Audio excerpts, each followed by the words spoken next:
Welcome to part 3 of unit 3 of power electronics. So we have already discussed the step up and the step down chopper in the previous two lectures. So in this lecture we will discuss a combination known as buck boost converter. Let us see the circuit diagram. The circuit diagram of the buck boost converter is as shown. Here in this case, we kindly note down the direction of current flow through the inductor and the diode, the capacitor, and similarly through the load also it will be in this direction towards the positive terminal of the diode. So when the chopper is on, this is the circuit diagram. So when the chopper is on, Vs is connected to the inductor and you can see the direction of the current flow. So the voltage during this time across the inductor is equals to the supply voltage Vs. Since the supply voltage positive terminal is connected at this node, so the diode here is reverse biased and the load is disconnected with the source. When the chopper is off, during that time the voltage source is disconnected with the entire circuit, and now inductor the direction of current flow through the inductor remains same, due to which this terminal becomes negative. This will forward bias the diode and the current will be provided, the voltage stored in the inductor will be provided to the load during this time.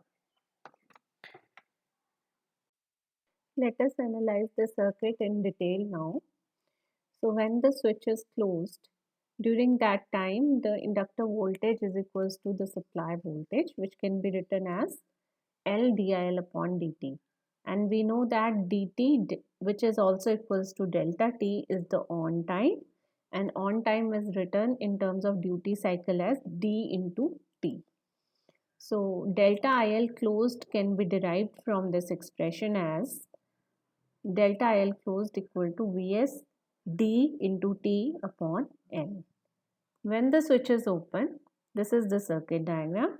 Now the inductor is connected to the load and the output, the voltage across inductor can be written as V naught, and dt or delta t here is actually the off time. So off time can be written as 1 minus d into t, and delta IL open can be derived. So we can again substitute the delta IL closed plus delta IL open equal to 0.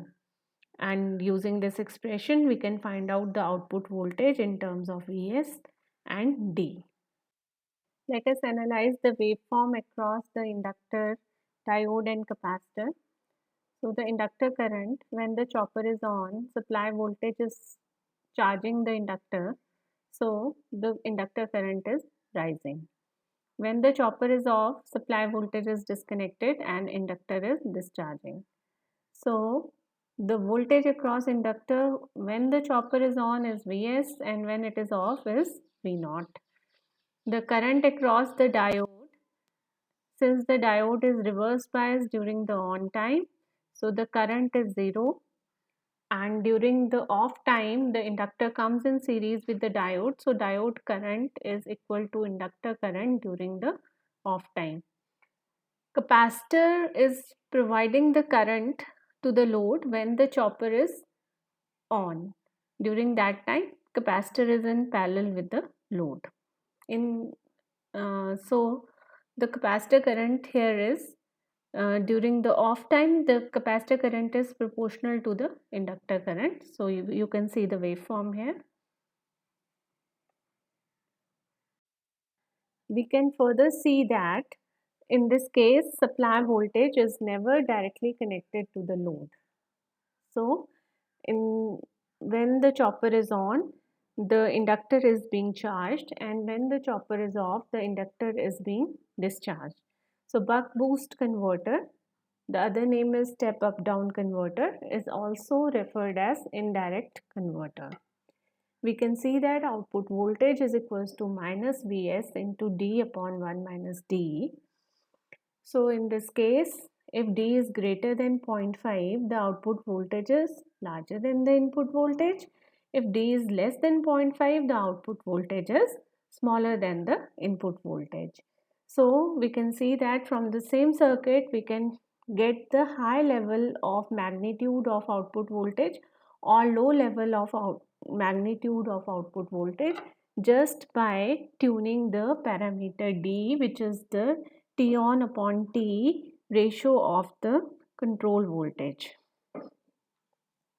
So we can say that the circuit combines the capability of buck and boost converter both. But there is a disadvantage that output voltage is negative. So while using this circuit, we have to take into consideration this negative sign or polarity reversal of the output, and it can be a disadvantage in some applications.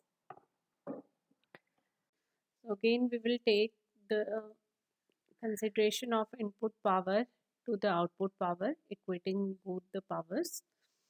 So power absorbed by the load must be same as that supplied by the source. So the output power, if it is a resistive load, is V naught square upon R. Input power is Vs into Is. So we need to determine the source current. And if you remember, the source current is provided only the time when the chopper is on. So as compared to inductor current and the source current, we can derive this relationship.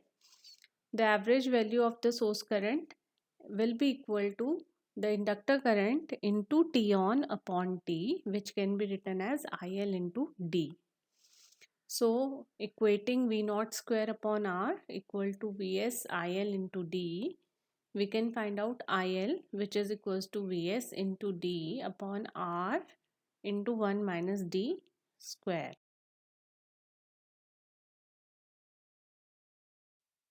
Once we have found out the value of IL and delta IL, we can find out Imax and Imin.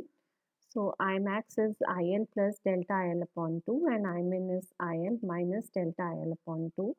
For delta IL, I am using the expression for delta IL closed in this case. And further, to find L, using the boundary condition that the minimum value of current is equals to 0, we can substitute this expression for Imin is equals to 0 and find out the critical value of inductor in terms of duty cycle, the load and switching frequency. For the capacitor, again looking into the capacitor current, and just visualize that here the capacitor current is basically rectangular wave shape in the negative half cycle. So delta Q, mod of delta Q can be written as V naught upon R into dt, which is the on time, and we can find out delta V upon V naught, which is the percentage ripple factor in this case. Of C can also be determined. So if we see into the practice question, let us examine the question statement. So we have to design a buck boost circuit with parameters supply voltage 24 volt, D equal to 0.4, R equal to 5, L equal to 20 microfarad, C is also given, F is also given. So determine the output voltage, the inductor current average value, max and minimum, and the output voltage ripple. Okay. So here we can determine the output voltage using the formula minus Vs into D upon 1 minus D. So the output voltage is minus 16. Why? Because D is here less than 0.5. So output voltage is less than input voltage when D is less than 0.5. And we can also see that the output voltage is reverse in polarity as compared to input voltage. The inductor current IL can be determined because we know the value of Vs, D, R, and we can find it out as 5.33. So delta IL also needs to be calculated here. So L is already given. Other parameters we know. Time period can be found out by using the value of F. So T is 1 upon F here. So delta IL comes out to be 4.8 amperes. I can find out IL maximum, IL minimum. So IL minimum is 2.93 amperes and IL maximum is 7.33 amperes, which is well above the boundary condition in this case. And the output ripple factor delta V naught upon V percentage of output voltage ripple can be determined using this formula, which is 1%, which is very less.